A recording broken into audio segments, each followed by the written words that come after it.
Платите на пожарникарите се ниски. Недостасуваат 430 пожарникари во цела Македонија, а нема доволно ниту шумочувари. Несоодветната обученост на силите за заштита и спасување ја намалува ефикасноста при пожарите на отворен простор, констатира Државниот завод за ревизија во својот извештај Систем за управување со кризи и заштита од пожари. Пожарникарите се принудени правата да ги бараат на суд. Поради утврдени недоследности во почитување на законска одредба која се однесува на зголемување на платата на професионалните пожарникари поради видот и природата на работата што извршуваат, дел од пожарникарите започнале судски постапки пред надлежните судови, кои завршиле со судски пресуди во нивна корист.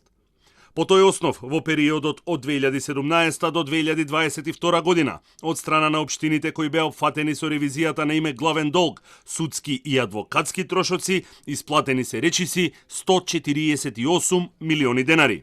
Но она што е посериозно е што ревизорите утврдиле низ нерегуларности и пропусти кои предизвикуваат неефикасно справување со пожарите. Покрај се институциите наместо да гаснат заедно, на терен се ривали и некоординирани, утврдено и со Националната платформа за намалување на ризици од катастрофа. Постоечките институции кои се вклучени во СУК и СЗС не действуваат синхронизирано и дека меѓу нив постои дуализам, ривалитет и некоординираност при постапување во услови на криза, што се одразува врз ефикасноста на СУК. Оваа состојба подолг период им е позната на надлежните институции, поради што во изминатиот период во континуитет правени се напори да се надминат слабостите на двата системи.